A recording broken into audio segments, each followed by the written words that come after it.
നിലാപക്ഷി ഭാഗം 10. അനാമിക തലയിണയിൽ ചാരി ഇരിക്കുകയാണ്. അച്ഛൻ വന്നതൊന്നും അവൾ അറിഞ്ഞിട്ടില്ല.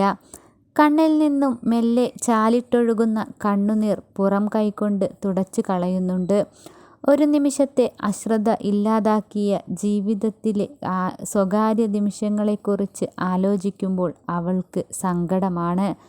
മിഥുൻ വിളിക്കുന്നുണ്ടാവും, അതവൾക്ക് ഉറപ്പാണ്. ഫോൺ ഒന്ന് കയ്യിൽ കിട്ടിയിരുന്നെങ്കിൽ അവൾ ആലോചിച്ചു. അനാമിക ഓരോന്ന് ആലോചിച്ചിരിക്കുമ്പോഴാണ് വനജയുടെ ശബ്ദം അവളുടെ കാതിൽ മുഴങ്ങിയത്. അനു, നിന്നെ അച്ഛൻ വിളിക്കുന്നു, ഗൗരവമേറിയ സ്വരത്തിൽ വനജ പറഞ്ഞു. അവൾ അവരെ നോക്കിയതല്ലാതെ എണീറ്റില്ല. ഇങ്ങോട്ട് എണീറ്റു വാടി, വനജ ആക്രോശിക്കും പോലെ പറഞ്ഞു. അവൾ പതിയെ എഴുന്നേറ്റ് ഹാളിലെത്തി.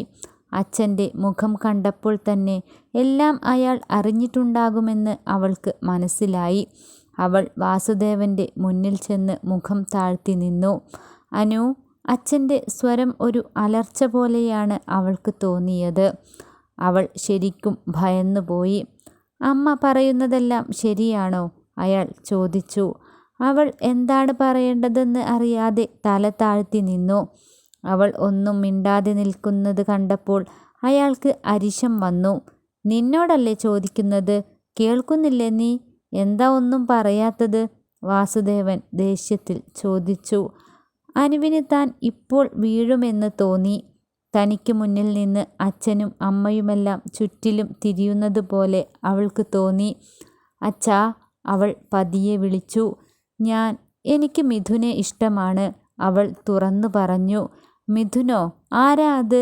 വാസുദേവൻ ചോദിച്ചു. ഒരു നിമിഷം ചിന്തിച്ച ശേഷം അവൾ എല്ലാം തുറന്നു പറഞ്ഞു. അവൾക്ക് ഇത്രയും ധൈര്യമുണ്ടായിരുന്നോ എന്ന് വനജ ചിന്തിച്ചു. നീ എന്ത് ഭാവിച്ചാ മോളെ? നിന്നെ ഞാൻ ഇങ്ങനെയൊന്നുമല്ല കരുതിയിരുന്നത്. നിനക്ക് എല്ലാ സ്വാതന്ത്ര്യവും ഉണ്ടായിരുന്നില്ലേ? നീ എന്ന സ്വപ്നം മാത്രമായിരുന്നു അച്ഛൻ്റെ മുന്നിൽ. അയാളുടെ ശബ്ദത്തിൽ കരച്ചിലിൻ്റെ ഓളമുണ്ടായിരുന്നു. അച്ഛൻ ആകെ തകർന്നു പോയതുപോലെ അനുവിന് തോന്നി. അവൾക്ക് ആകെ സങ്കടമായി. താൻ കാരണമാണ് അച്ഛൻ ഇങ്ങനെയൊരു അവസ്ഥ വന്നത് എന്ന് അവൾക്ക് തോന്നി. ആ വിവാഹത്തിൽ പങ്കെടുക്കാൻ തോന്നിയത് ഏത് നശിച്ച നിമിഷത്തിലാണാവോ? വനജ കരഞ്ഞുകൊണ്ട് മൂക്കു തുടച്ചു. നീ എന്തിനാ വിവാഹത്തെ കുറ്റം പറയുന്നത്? നമ്മുടെ മകൾ ചെയ്ത തെറ്റിന്? വാസുദേവൻ വനജയെ ശാസിച്ചു. ഇത് ഇവിടെ വച്ച് അവസാനിപ്പിച്ച് നീ അവനെ മറക്കണം, വാസുദേവൻ പറഞ്ഞു. ഉൾക്കിടലത്തോടെയാണ് അനു ആ വാക്കുകൾ കേട്ടത്. അവൾക്ക് അത് ചിന്തിക്കാവുന്നതിലും അപ്പുറമായിരുന്നു. എനിക്ക് മിഥുനെ മറക്കാൻ കഴിയില്ല അച്ഛാ. അത് പറയാൻ അവൾക്ക് കൂടുതൽ ആലോചിക്കേണ്ടി വന്നില്ല. അവൾക്ക് അച്ഛനോട് അക്കാര്യം പറഞ്ഞേ മതിയാവൂ എന്ന് തോന്നി. അതുകൊണ്ട് തന്നെ ആ മറുപടി പറയാൻ അവൾ കൂടുതൽ ആലോചിച്ചില്ല. അത് കേട്ടതും വാസുദേവൻ ദേഷ്യത്തിൽ വിറച്ചു. അയാൾ അവളെ എന്തെങ്കിലും ചെയ്തു പോകുമോ എന്ന് വനജ ഭയന്നു. അച്ഛനോട് തർക്കുത്തരം പറയുന്നോ? വനജ അവളെ തല്ലാനെന്നോണം കൈ ഉയർത്തി. അനു അമ്മയെ തുറിച്ചു നോക്കി. നീ ഇത് അവസാനിപ്പിക്കാൻ നിനക്ക് ഉദ്ദേശമില്ലെങ്കിൽ ഇനി എന്താ വേണ്ടതെന്ന് എനിക്കറിയാം. എന്തൊക്കെയോ തീരുമാനിച്ചുറപ്പിച്ചതുപോലെയായിരുന്നു വാസുദേവൻ്റെ സ്വരം. എനിക്ക് അച്ഛനെ ധിക്കരിക്കണമെന്നോ കഷ്ടപ്പെടുത്തണമെന്നോ ഇല്ല. മിഥുനെ മറക്കാൻ പറഞ്ഞാൽ എനിക്കതിന് കഴിയില്ല, ദൃഢസ്വരത്തിൽ പറഞ്ഞുകൊണ്ട് അനാമിക അകത്തേക്ക് കയറിപ്പോയി. അനുവിൻ്റെ പെരുമാറ്റം വാസുദേവനെ തളർത്തി. വനജ കരഞ്ഞുകൊണ്ട് അയാൾക്കരികിലിരുന്നു. മിഥുൻ, എന്തൊരു ഉറക്കമാ? എണീക്കുന്നില്ലേ? നിനക്കെന്താ സുഖമില്ലേ? ഊർമിള അവനെ അടുത്തു വന്ന് നിന്ന് വിളിച്ചു. മിഥുൻ പതിയെ കണ്ണു തുറന്നു. ഇന്നലെ വൈകുന്നേരം മുതൽ ഫോണും പിടിച്ച് അനാമികയുടെ കോളോ മെസ്സേജോ പ്രതീക്ഷിച്ചിരിക്കുകയായിരുന്നു മിഥുൻ. അതുകൊണ്ട് തന്നെ രാത്രി വൈകിയാണ് അവൻ ഉറങ്ങിയത്. വൈകുന്നേരം വിളിച്ചപ്പോൾ മുതൽ അവളുടെ ഫോൺ സ്വിച്ച് ഓഫാണ്. പിന്നെയും പലയാവർത്തി മിഥുൻ വിളിച്ചപ്പോഴും നിരാശയായിരുന്നു ഫലം. എന്താ മോനെ, നിനക്കാകെ ഒരു ക്ഷീണം, സുഖമില്ലേ? ഊർമിള ചോദ്യം ആവർത്തിച്ചു. അവൻ എണീറ്റിരുന്നു. ഒന്നുമില്ല മമ്മ, ഇന്നലെ വൈകിയാ ഉറങ്ങിയത്, അതിൻ്റെയാ ഒരു ക്ഷീണം, അവൻ പറഞ്ഞു.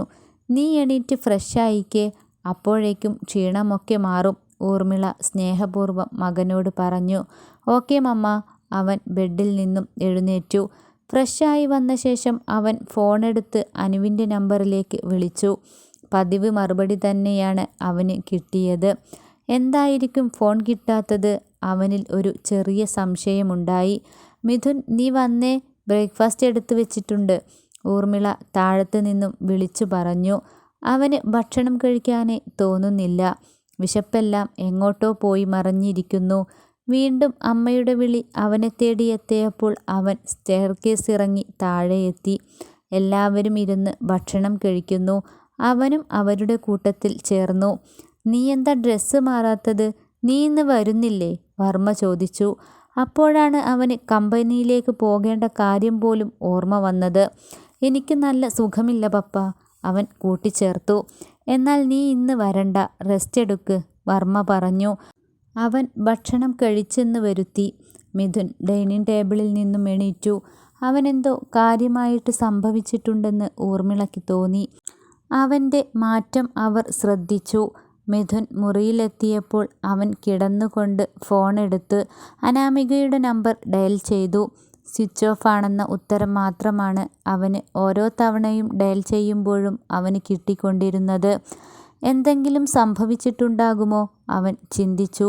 താൻ അവസാനം വിളിച്ചപ്പോൾ അവളിൽ നിന്നും ഒരു മറുപടിയും കിട്ടിയില്ലല്ലോ. ഇനി അനു ആയിരിക്കില്ലേ ഫോണെടുത്തിരുന്നത്? അവൻ്റെ ചിന്തകൾ കാടുകയറി. അതുതന്നെയായിരിക്കും എന്നവന് ഉള്ളിലിരുന്ന് ആരോ മന്ത്രിച്ചു. അവൻ ഒരുപാട് നേരം ചിന്തിച്ച ശേഷം ഫോണെടുത്ത് അനിലിൻ്റെ നമ്പർ ഡയൽ ചെയ്തു. അവൻ ഫോണെടുത്തതും മിഥുൻ എല്ലാ കാര്യങ്ങളും അവനോട് തുറന്നു പറഞ്ഞു. പിന്നെ അവൻ്റെ മനസ്സിലുണ്ടായ സംശയവും പറഞ്ഞു. അങ്ങനെ തന്നെ സംഭവിച്ചിരിക്കാനായിരിക്കും സാധ്യത. അല്ലെങ്കിൽ ഒരു പ്രാവശ്യമെങ്കിലും ഫോണൊന്ന് ഓണാവണ്ടേ? അനിൽ മിഥുനോട് പറഞ്ഞു. നീ സമാധാനപ്പെട്, അവൾ നിന്നെ തിരിച്ചു വിളിക്കും, അനിൽ സമാധാനിപ്പിക്കാൻ ശ്രമിച്ചു. അവൻ എന്തു പറഞ്ഞിട്ടും മിഥുൻ്റെ മനസ്സിലെ ആധി മാറുന്നില്ല. ഒടുവിൽ അവൻ തൻ്റെ മനസ്സിലുള്ള പ്ലാൻ അനിലിനെ അറിയിച്ചു. ഞാൻ പാലക്കാട്ടേക്ക് പോകാൻ തന്നെ തീരുമാനിച്ചു. എന്താണ് ഉണ്ടായതെന്ന് എനിക്കറിയണം, അവൻ പറഞ്ഞു. അത് ശരിയാകുമോ? ഒന്നുകൂടി വെയിറ്റ് ചെയ്തിട്ട് പോരെ? അനിൽ അവനെ തടയാൻ ശ്രമിച്ചു. ഇല്ല, ഇനിയും കാത്തുനിന്നാൽ എനിക്ക് ഭ്രാന്ത് പിടിക്കും. അവളോട് സംസാരിക്കാതെയിരുന്നാൽ എനിക്ക് ശരിയാവില്ല. ഞാൻ എന്തായാലും പോകും, നീയും എൻ്റെ കൂടെ വരണം, മിഥുൻ അവനെ നിർബന്ധിച്ചു. ഇനി എന്തു പറഞ്ഞിട്ടും കാര്യമില്ലെന്ന് അനിലിന് മനസ്സിലായി. അവസാനം അവൻ മിഥുൻ്റെ നിർബന്ധത്തിന് വഴങ്ങി. അനു പുലർച്ചെ വരെ ഉറങ്ങാതെയിരുന്ന് കരഞ്ഞു. ഇനി മിഥുനെ വിളിക്കാൻ പറ്റില്ലേ? അവൾ അത് മാത്രമായിരുന്നു ചിന്തിച്ചിരുന്നത്. അത് മാത്രമായിരുന്നു അവളുടെ മനസ്സിൽ. കോളേജിൽ പോകുമ്പോൾ അമ്മുവിൻ്റെ ഫോണിൽ നിന്നും മിഥുനോട് കാര്യം പറയാം, അവൾ വിചാരിച്ചു. അവളുടെ മനസ്സിൽ ഒരു പിടിവള്ളി കിട്ടി. അവൾ പെട്ടെന്നെഴുന്നേറ്റ് ഫ്രഷായി വന്നു. സമയം വൈകിയിരിക്കുന്നു. അവൾ വേഗം കയ്യിൽ കിട്ടിയ ഒരു ചുരിദാറെടുത്ത് അണിഞ്ഞു. ചായ കുടിക്കാനൊന്നും അവൾക്ക് തോന്നിയില്ല. ബാഗുമെടുത്ത് വേഗം ഹാളിലെത്തി. ഉച്ചയ്ക്ക് കഴിക്കാനെടുക്കാനുമെല്ലാം അവൾ മറന്നു. അവളുടെ മനസ്സിൽ മിഥുന് ഫോൺ വിളിക്കുന്ന കാര്യം മാത്രമേ ഉണ്ടായിരുന്നുള്ളൂ. നിൽക്ക്, നീ എവിടെ പോണു? അച്ഛൻ്റെ ശബ്ദം കേട്ട് അവൾ ഒന്ന് തിരിഞ്ഞു നോക്കി. അച്ഛൻ്റെ ശബ്ദം കേട്ടപ്പോഴാണ് ഇന്ന് അച്ഛൻ പോയില്ലല്ലോ എന്നവൾ ഓർത്തത്. ഞാൻ കോളേജിൽ പോകാൻ, അവൾ പതിഞ്ഞ സ്വരത്തിൽ പറഞ്ഞു. എന്നാൽ നീ ഇനി കോളേജിൽ പോകുന്നില്ല. അക്കാര്യം നിന്നെ ഇന്നലെ അറിയിക്കാൻ സാധിച്ചില്ല. വാസുദേവൻ്റെ ശബ്ദത്തിലെ വ്യത്യാസം അനു തൊട്ടറിഞ്ഞു. എനിക്ക് പഠിക്കണം, അവൾ പറഞ്ഞു. പഠിപ്പ് മാത്രമല്ലല്ലോ നടക്കുന്നത്, വേറെ പലതുമാണല്ലോ. അതുകൊണ്ട് നീ ഇനി പഠിക്കണ്ട. ഞാനൊരു തീരുമാനമെടുത്തിട്ടുണ്ട്, അതുമായി മുന്നോട്ട് പോവുകയാണ്, വാസുദേവൻ എന്തെല്ലാമോ നിശ്ചയിച്ച് ഉറപ്പിച്ച മട്ടിൽ പറഞ്ഞു. എനിക്ക് പഠിച്ച് ഒരു ജോലി നേടണം. അതുതന്നെയായിരുന്നില്ലേ അച്ഛൻ്റെയും ആഗ്രഹം? എന്നിട്ടിപ്പോൾ അച്ഛൻ ഇങ്ങനെ പറഞ്ഞാലോ? അവൾ വാശിയിൽ ചോദിച്ചു. നീ ഇനി ഒന്നും പറയണ്ട. നിന്നേക്കാൾ ആഗ്രഹം എനിക്കുണ്ടായിരുന്നു നീ പഠിച്ചൊരു ജോലി വാങ്ങുന്ന കാര്യത്തിൽ. ഇനി അത് പറഞ്ഞ് തർക്കിക്കണ്ട. അത്തരം പ്രവൃത്തിയല്ലേ നിന്റെ ഭാഗത്തു നിന്നും ഉണ്ടായിരിക്കുന്നത്, അയാൾ കിതച്ചുകൊണ്ട് പറഞ്ഞു. എല്ലാം കേട്ട് വനജയും അവിടെ തന്നെ നിൽപ്പുണ്ട്. അവർ സംസാരിച്ചു കൊണ്ടിരിക്കുമ്പോഴാണ് പുറത്തുനിന്നും അമ്മുവിൻ്റെ ശബ്ദം കേട്ടത്. അനു, നീ വരുന്നില്ലേ? അമ്മു മുറ്റത്തുനിന്നും വിളിച്ചു ചോദിച്ചു. വാസുദേവൻ ഉമ്മറത്തേക്ക് ഇറങ്ങിച്ചെന്നു. മുഖത്ത് ഒരു ചിരി വരുത്തി. അങ്കിളെ, അനു എവിടെ? കാണുന്നില്ലല്ലോ, നേരം വൈകി, അവൾ അയാളോട് ചോദിച്ചു. അവൾക്ക് നല്ല സുഖമില്ല, അമ്മു പോയിക്കോളൂ, ഇനി കുറച്ച് ദിവസം അവൾ കോളേജിലേക്ക് വരുന്നില്ല, അയാൾ പറഞ്ഞു. അവൾക്ക് എന്തു പറ്റി? സംശയിച്ചുകൊണ്ട് അമ്മു അവിടെ തന്നെ നിന്നു. അവൾക്ക് നല്ല പനിയുണ്ട്, ക്ഷീണവും. മോള് പൊയ്ക്കോ, വാസുദേവൻ വീണ്ടും പറഞ്ഞപ്പോൾ അവൾ തിരിഞ്ഞു നടന്നു. അയാൾ അകത്തേക്ക് കയറിയപ്പോൾ ആകെ തകർന്ന മട്ടിൽ സോഫയിലിരിക്കുകയാണ് അനു. നീ ഇനി പഠിക്കാൻ പോകുമെന്ന് വിചാരിക്കണ്ട. കൃഷ്ണൻ ഇന്നാള് പറഞ്ഞ ആലോചനയുമായി മുന്നോട്ട് പോയിക്കോളാൻ ഞാൻ പറഞ്ഞിട്ടുണ്ട്. ഇന്ന് വൈകിട്ട് അവർ നിന്നെ പെണ്ണ് കാണാൻ വരും. എന്തെങ്കിലും പറഞ്ഞ് ഈ കല്യാണം നടന്നില്ലെങ്കിൽ പിന്നെ അച്ഛനെ നീ ഇങ്ങനെ കാണില്ല, അയാൾ ഉറച്ച സ്വരത്തിൽ പറഞ്ഞു. അത് കേട്ടതും അനുവിൻ്റെ ഉള്ളിലൊരു വെള്ളിടി വെട്ടി. അവൾ അയാളെ തുറിച്ചു നോക്കി. എനിക്കിപ്പോൾ കല്യാണം വേണ്ട. ഞാൻ വിവാഹം കഴിക്കുന്നുവെങ്കിൽ അത് മിഥുനെ മാത്രമായിരിക്കും. അച്ഛനെതിരൊന്നും പറയരുത്, അത് നടത്തി തരണം, അപേക്ഷയുടെ സ്വരത്തിൽ അവൾ പറഞ്ഞു. ഞാൻ പറഞ്ഞത് നീ അനുസരിക്കുന്നില്ലെങ്കിൽ, എൻ്റെ മാനം നീ കാത്തില്ലെങ്കിൽ പിന്നെ ഞാൻ ജീവിച്ചിരിക്കില്ല. അയാളുടെ ശബ്ദത്തിൽ നിന്നും തീ പാറുന്നുണ്ടായിരുന്നു. അത്രയും കാഠിന്യമായിരുന്നു ആ വാക്കുകൾ. അനാമിക വനജയെ നോക്കി. അമ്മേ, അച്ഛനോടൊന്ന് പറയോ? അവസാനത്തെ കച്ചിത്തുരുമ്പെന്ന വണ്ണം അവൾ കെഞ്ചി. വനജ ഒന്നും പറയാതെ വാസുദേവൻ്റെ കൂടെ അകത്തേക്ക് കയറിപ്പോയി. അനു മുന്നിൽ ഇനി തനിക്കൊരു വഴിയുമില്ലെന്ന പോലെ തളർന്നിരുന്നു പോയി. താൻ പാതാളത്തിലേക്ക് താഴ്ന്നു പോയെങ്കിലെന്ന് അവൾക്ക് തോന്നി. അവൾ മുറിയിലേക്ക് പോയി. അവിടെ ഇരുന്ന് അവൾ പൊട്ടിക്കരഞ്ഞു.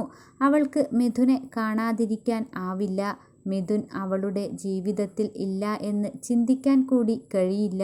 മിഥുൻ ഒന്ന് വന്നെങ്കിൽ എന്ന് അവൾ ആത്മാർത്ഥമായി ആഗ്രഹിച്ചു. മിഥുൻ അവളെ തേടി എത്തുമോ? അത് അറിയണമെങ്കിൽ നിലാപക്ഷിയുടെ അടുത്ത എപ്പിസോഡ് വരെ നിങ്ങൾ കാത്തിരുന്നേ മതിയാകൂ. നിങ്ങൾ തരുന്ന സ്നേഹവും സപ്പോർട്ടും തുടർന്നും പ്രതീക്ഷിച്ചുകൊണ്ട് നിലാപക്ഷി ഇനിയും തുടരും.